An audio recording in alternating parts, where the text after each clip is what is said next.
Some mistakes are almost unavoidable, especially when you're just starting out on a new project or business. It takes a lot of trial and error to get to a point where most things you start manage to hit the spot on a consistent basis. These are unavoidable mistakes you're bound to make, and how you can survive them. Welcome to ALUX.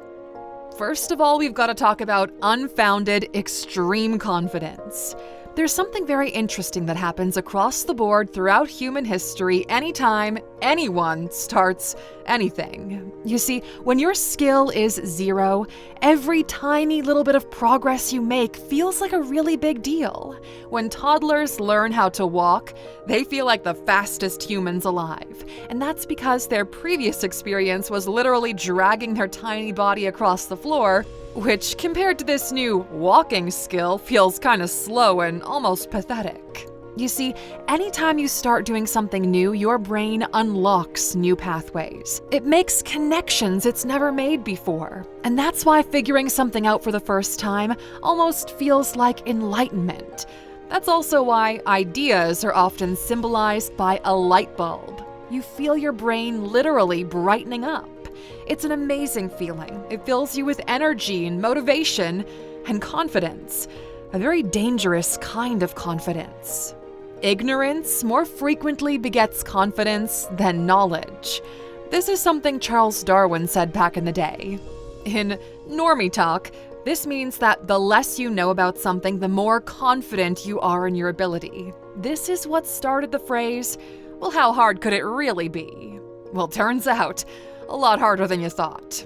A couple of hundred years after Charles Darwin made that statement, a new paper gets published. A paper accurately called Unskilled and Unaware of It. It proved that people with very little knowledge of a subject are confident and outspoken about said subject. This is something we now call the Dunning-Kruger effect.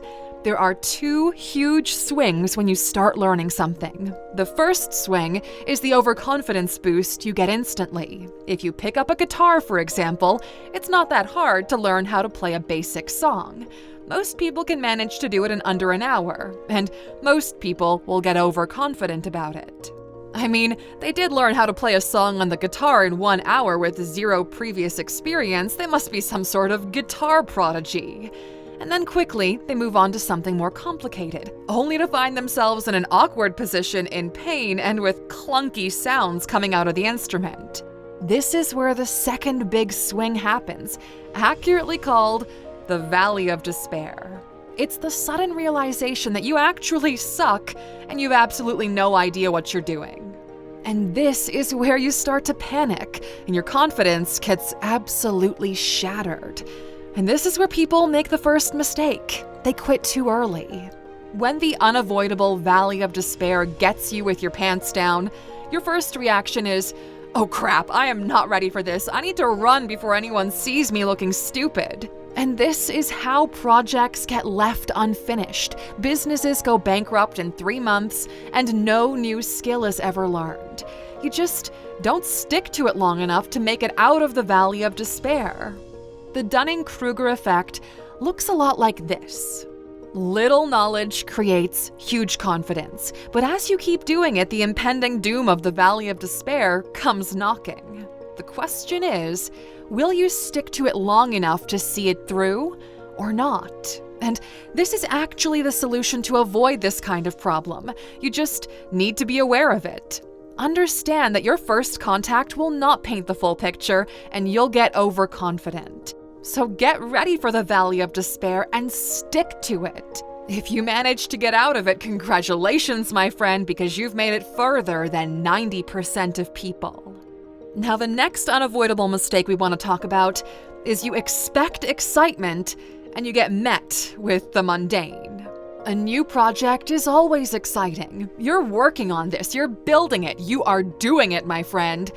Yay you. But that excitement lasts about as long as the flavor of your chewing gum. Exciting at first, sure, but it's gone before you know it. And you start thinking, you know what? Maybe this isn't what I was hoping it to be. And that's the thing. There's a big difference between what you hope it to be and what it actually is. You always hope for something exciting because it's in our nature to be optimistic, but that's not the reality that you're living in. You see, excitement is not a trait. There's nothing that's exciting by its own nature. It's just an emotional state that comes and goes. And the only influence you have on it is your attitude toward what you're doing. You see, even the most burning passion becomes just work when you have to do it. And this is the second mistake you'll make. You'll believe that when passion becomes work and the excitement fades away, then it means you're doing something wrong, that this isn't for you and you just fooled yourself until now. You might even say, this is not your calling. Now, we're sure you've heard people say this, but there's a brutal truth here that people are choosing to ignore. Consistent hard work is boring and tiresome. It's supposed to be that way. That's why so few people are actually doing it. Do you think it's exciting to work 10 to 12 hours a day? Do you actually expect to be a motivational butterfly every morning? Do you believe this is an all fun and games situation? Because it is definitely not. As a matter of fact, most days are tiresome because progress is slow. Things take time, Aluxer. Welcome to the exciting world of actually trying to make something out of yourself. Now, if we haven't managed to scare you off so far, then good, okay? Let's keep going. Because this begs the question, why do people get into this? Well, the answer is simple. What you might get in return cannot be obtained any other way. Everything worth having requires unimaginable amounts of effort, and everyone likes to think to themselves that they can handle it. Of course you can work hard. Of course you can push through when things get hard. And of course you can be patient when things are slow. But look, like Mike Tyson said, everyone has a plan until they get punched in the face. So how can you survive this? There's actually no secret or technique. You just have to go through it. You are supposed to have hard days. We all are. You're supposed to feel stuck sometimes and stressed about things not working out as you would expect. It's supposed to feel way harder than taking a more traditional path, because it is harder. But going through this gives you the privilege to say, this is not as easy as people think. You start to really connect with people who've gone through similar things. You're now a part of a very small group of individuals, and you get to have what most people only dream of. We're going to hit you with some heavy stuff here. This is something people don't really like to talk about because, well, honestly, it's uncomfortable. When you muster the necessary courage and determination to build something on your own, you expect people to admire you. And they'll tell you that they do to your face. But deep down, they kind of hope that you'll fail. Because if you fail, they'll feel better about it overall. They won't have to face the reality that you won by taking the obviously harder path. They need to feel safe with themselves. Your family might think you're crazy. Your friends will question you. They'll ask you, are you sure this is gonna work out? Or do you really think that stuff like this happens? And you know what? Those are extremely valid questions. They are. But here's the thing. In every game there are participants. At the end, there are winners and losers.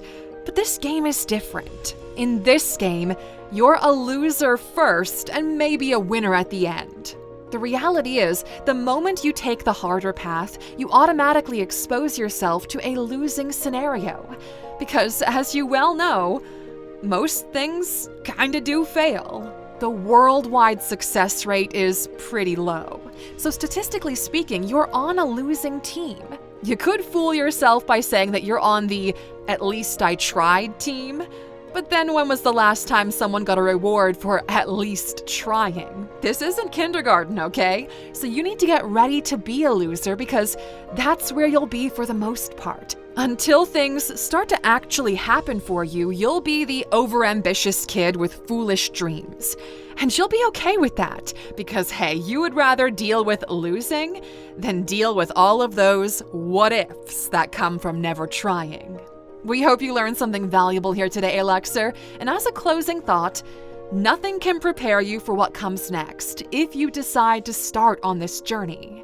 In a way, it's the modern take of going on an adventure. It's gonna be a wild ride, and we hope each and every one of you eventually finds your own adventure.